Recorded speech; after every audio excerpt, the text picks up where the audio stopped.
Petisyong dagdag pasahe ng ilang grupo sa sektor ng transportasyon dulot ng muling pagtaas ng presyo ng langis, muling pag-aaralan ng LTFRB.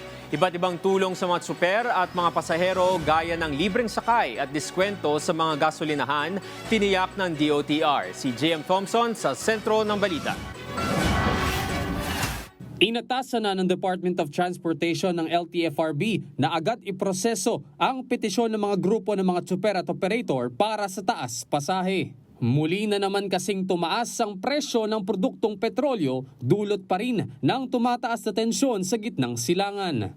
Dahil dito, ire-recompute ng LTFRB ang nararapat na presyo ng dagdag pasahe ayon sa rekomendasyon ng ilang grupo ng mga tsuper at operator na 2 piso hanggang 10 piso. Ayon kay Transportation Secretary Banoy Lopez, bagamat naiintindihan ng ahensya ang hiling ng mga PUV drivers, kanila ring ikokonsidera ang kakayahan ng publiko, lalo na ang mga commuter kung dadagdagan ang kanilang pamasahe. Hindi ko sinasabi na hindi natin ibibigay yung fare hike. Ang sinasabi, kailangan pag-aralan kapag once stabilized na lahat at kung meron namang ibang government intervention, it will be a targeted approach, talaga po eksakto sa ating mga transport drivers and operators at sa ganun naman maalagaan natin ating mga commuters na hindi tayo nakakatagdag bigat na pagdadagdag ng mga pamasahe.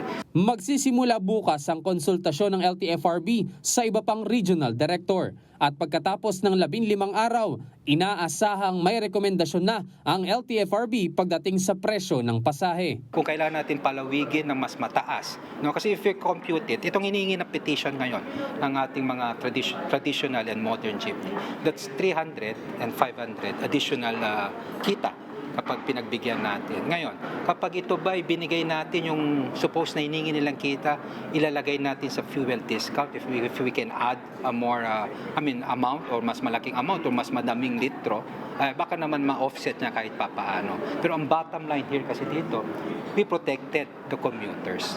Hindi kailangan magbayad ng pamasahe, targeted yung approach natin, at least po, no, we maintain the inflation kahit papaano po. Kinokonsidera din ng DOTR ang pagpapalawig ng diskwento sa mga gasolinahan sa halip na taasan ng pasahe. Habang gumugulong ang proseso sa petisyon na taas pasahe, tinitiyak ng ahensya ang tuloy-tuloy na diskwento sa mga gasolinahan para sa mga jeepney at UV Express driver. Hinihikayat naman ng ahensya na makipagtulungan ng mga gasolinahan na makiisa sa pagbibigay ng diskwento sa mga driver para makabawas sa kanilang pangkrudo. It's open to all gasoline stations. So it's more of, I think, coordinating with this gasoline station na sumali sila, no, na makilahok sila sa programang ito. Kasi we did not limit this sa gasoline station. Ito pa yung pagkipagtulungan with DOE and Land Bank. All you have to do is enroll it. Tinitiyak naman ng DOTR na nakaantabay ang dagdag ng mga libreng sakay para sa mga commuter dahil sa mga tigil pasada. Nagpapasalamat din ang ahensya sa mga local government unit na nagbibigay rin ng ligtas at maayos na libreng sakay na nakatutulong lalo na sa mga araw-araw na nagko-commute. JM Thompson para sa Bayan.